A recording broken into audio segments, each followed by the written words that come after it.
Hello guys, welcome to our channel. I know who are all watching this video are definitely using SlicePay, right?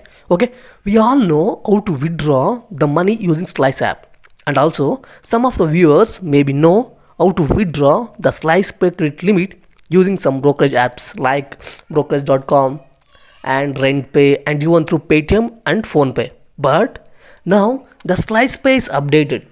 Because of that, we can't able to withdraw the SlicePay credit limit to our bank. But there is one chance to withdraw the money. That is through PhonePay. Wait a minute.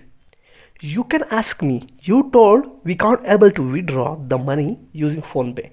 Yeah, that is right. We can't able to withdraw the money using RentPay in PhonePay. But there is another option. We can withdraw the money with less brokerage. Like if you have to withdraw around 10,000 rupees, the charges will be 50 rupees.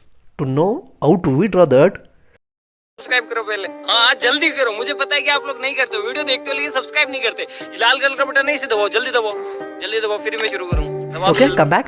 Before showing how to withdraw the amount, let me show my credit limit. Okay, you can see here my credit limit is 9,400. Okay, come, let's withdraw that amount. To withdraw, go to PhonePay. Here you need to tap on education fee. Okay, and now tap on send fee amount and then enter your amount. I enter for 9,000. Okay, after entering your amount, enter your institute name.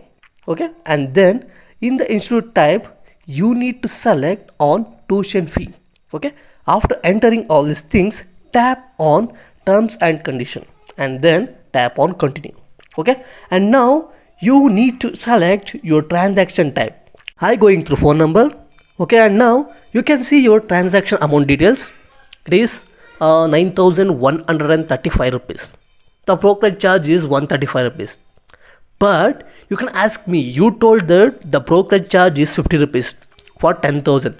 But here it charges 135 rupees for just 9,000 rupees. Yeah, it charges 135 rupees brokerage charges. But what I said is also true. Let us discuss that in last. Okay, come back. Here you need to enter your slice card details. After entering your slice card details, tap on pay and now tap on pay and save card. Okay, now you get one OTP from SlicePay. Enter that OTP and tap on pay. That's it guys, your payment is done successfully. And wait a minute, don't skip the video. Let me show how the brokerage charges is just 50 for 10,000. To know that, go to SlicePay. Here you need to tap on rewards. Now you can see here the SlicePay is giving amount around 100 rupees for 10,000. It means the brokerage is 150. 150 minus 100 is just 50, right? Okay, you losing just 50 rupees as a brokerage for 10,000 rupees. That's it guys. Thank you for watching. If you like this video, tap on the like button. Please do subscribe and do share. Thank you.